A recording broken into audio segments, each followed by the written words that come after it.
अस्सलाम वालेकुम dear students, आप देख रहे हैं सैयद अली एकेडमी और हाजिर हैं हम लोग क्लास 11 बायोलॉजी पंजाब बोर्ड की एक और न्यू वीडियो के साथ। आज की इस वीडियो के अंदर हम जिस टॉपिक को जिक्र करने वाले हैं वो है हमारे पास कोफैक्टर्स, और साथ में यहाँ पर कोएंजाइम्स के बारे में बात की जा रही, जबकि कोएंजाइम जो है दरअसल कोफैक्टर ही होते हैं।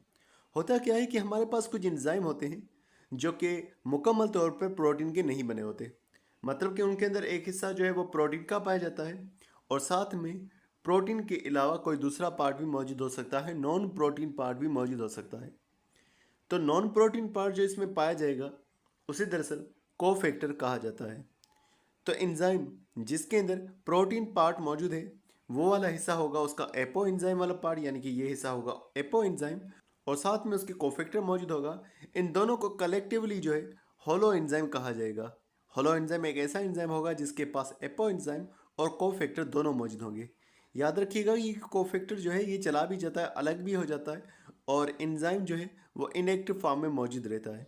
तो होलो एंजाइम जो है उसके अंदर कोफैक्टर और एंजाइम का पार्ट, प्रोटीन वाला पार्ट दोनों मौजूद हैं। बाकी कुछ एंजाइम्स होते हैं जिन्हें सिंपल एंजाइम्स कहा जाता है, that does not require the cofactor. यही बात लिखा हुआ है कि कई सारे एंजाइम जो है वो एडिशनल केमिकल कंपोनेंट्स का इस्तेमाल करते हैं जो उन्हें रिएक्शन के दौरान मदद करते हैं। ये एडिशनल कंपोनेंट्स जो इस्तेमाल किए जा रहे हैं ये नॉन प्रोटीनियस होते हैं और इन्हें कोफैक्टर कहा जाता है। कोफैक्टर्स की फिर तीन किस्में आ जाती हैं।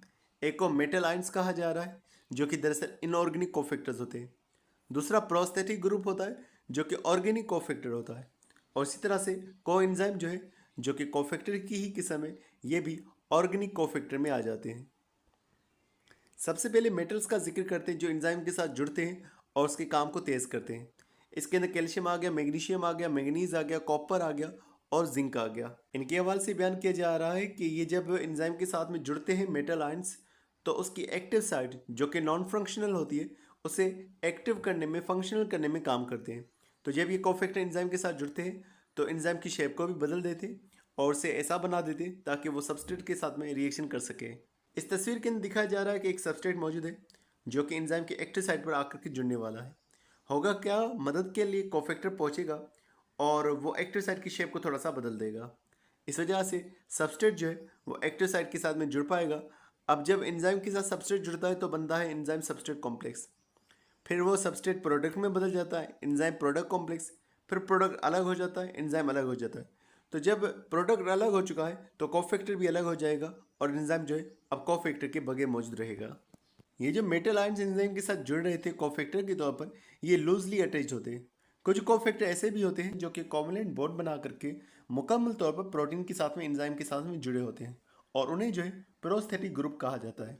अब प्रोस्थेटिक ग्रुप जो है ऑर्गेनिक होते हैं। एग्जाम्पल जो उन्होंने प्रोस्थेटिक ग्रुप के अंदर लिखी हुई है वो है हेमेटिन। हेमेटिन हीम में से ही बनने वाला एक दूसरा कंपाउंड होता है। हीम दरअसल क्या होता है, ये हेमोग्लोबिन के साथ में जुड़ा हुआ मॉलिक्यूल होता है। अब हीम जो है हेमोग्लोबिन में भी आपको मिलेगा, मायोग्लोबिन में भी मिलेगा और साइटोक्रोम के अंदर भी मौजूद होता है। तो वहाँ पर वो उन मॉलिक्यूल्स के साथ में कॉम्युलेटली जुड़ा हुआ हमें देखने को मिलता है। तो प्रोस्थेटिक ग्रुप परमानेंटली एंजाइम के साथ में कोवलेंट बॉन्ड बना करके जुड़ा हुआ था। लेकिन कुछ कोफैक्टर ऐसे भी हैं जो कि ऑर्गेनिक है लेकिन वो लूजली अटैच होते हैं और उन्हें जो है कोएंजाइम कहा जाता है। यहाँ कोएंजाइम्स का जिक्र किया जा रहा है जो कि ऑर्गेनिक कोफैक्टर्स होते हैं। ये एंजाइम से रिलेटेड रिएक्शंस के अंदर हिस्सा ले रहे होते हैं। किस तरह से ये एंजाइम से रिलेटेड रिएक्शंस का हिस्सा बनते हैं, ये इलेक्ट्रॉन्स को ट्रांसपोर्ट करने का काम कर रहे होते हैं। इलेक्ट्रॉन्स को कैसे ट्रांसफर करते हैं, ये हाइड्रोजन के एटम्स को हासिल करते हैं जिनके पास इलेक्ट्रॉन मौजूद होते हैं। तो एक मॉलिक्यूल में से, एक एंजाइम में से ये हासिल करेंगे और फिर उसे आगे ट्रांसपोर्ट करने का काम करेंगे। कई सारे विटामिन का जिक्र किया जा रहा है जैसे कि नियासिन और राइबोफ्लेविन। लिखा हुआ या तो ये कोएंजाइम के तौर पर काम करते हैं या ये कोएंजाइम का हिस्सा बन जाते हैं। जैसे कि हमारे पास एक कोएंजाइम का जिक्र किया जा रहा है, निकोटीन अमाइड एडिनाइन डाइन्यूक्लियोटाइड। ये दरअसल नियासिन में से बनने वाला कोएंजाइम होता है। तो ये हमारे पास एक हाइड्रोजन एक्सेप्टर भी है, हाइड्रोजन के एटम्स को हासिल करता है, इलेक्ट्रॉन्स को हासिल करता है और फिर उन्हें आगे ट्रांसपोर्ट करने का काम करता है। जब ये हाइड्रोजन के एटम को, हाइड्रोजन के इलेक्ट्रॉन्स को हासिल करेगा तो इसे रिड्यूस NAD कहा जाएगा। रिड्यूस हम उसी को कहते हैं जो कि रिडक्शन में इन्वॉल्व होता है, यानी कि जो इलेक्ट्रॉन्स को हासिल करता है, और ऑक्सीडाइज उसको कहा जाता है जो इलेक्ट्रॉन को लॉस करता है। तो इसके पास जो हाइड्रोजन का एटम मौजूद है उसमें जो इलेक्ट्रॉन मौजूद है उसके पास एनर्जी मौजूद है और NAD इस एनर्जी को लेकर जाने का काम कर रहा है।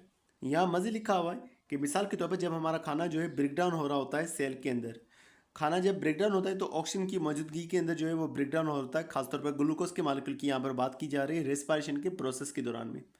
तो जो एंजाइम्स निकलेंगे उस फूड मॉलिक्यूल्स में से उन्हें ट्रांसफ़र किया जाएगा एन के पास में, और इस तरह से एन जो है NADH में बदल जाता है, यानी कि ये रिड्यूस हो जाता है, इसके पास इलेक्ट्रॉन अब मौजूद है। फिर क्या करेगा, दोबारा से NADH जो है ये ऑक्सीडाइज होगा, अपने इलेक्ट्रॉन को लॉस करेगा, अपने इलेक्ट्रॉन ये डोनेट करेगा ताकि ATP जो है वो बन सके। तो इस तरह से ये इलेक्ट्रॉन के ट्रांसपोर्ट के अंदर हिस्सा बने होते हैं। अब यहाँ पर कुछ ट्रेस एलिमेंट्स के बारे में बात बयान की जा रही है। ट्रेस एलिमेंट उन्हें कहा जाता है जो हमारे सेल के अंदर बहुत ही कम कंसंट्रेशन में मौजूद होते हैं, जो 0.01% से भी कम मौजूद होते हैं। नाम लिखे हुए मोलिब्डेनम के हवाले से और मैंगनीज के हवाले से। हालांकि पाए तो सेल में बहुत कम जाते हैं, लेकिन ये कोफैक्टर के तौर पर काम करते हैं, एंजाइम के साथ जुड़े रह करके उसे एक्टिवेट करने का काम करते हैं। तो क्योंकि अगर ये ना होते तो हमारे एंजाइम एक्टिवेट नहीं हो पाते और हमारी हेल्थ जो है एंजाइम के बगैर ठीक से नहीं रहती। तो इसलिए ये हमारी हेल्थ के लिए काफ़ी ज़्यादा ज़रूरी है। भले ही ये कम पाए जा रहे हो, लेकिन हमारी हेल्थ के लिए ये बहुत ही ज़्यादा ज़रूरी है, क्योंकि ये एंजाइम को काम करने वाला बना रहे हैं। तो डियर स्टूडेंट्स, आज की वीडियो बस इतना ही था। उम्मीद करता हूँ ये वीडियो आपको पसंद आएगी। इंशाल्लाह मिलते हैं नेक्स्ट वीडियो में। तब तक अपना बहुत सारा ख्याल रखिएगा। अस्सलाम वालेकुम।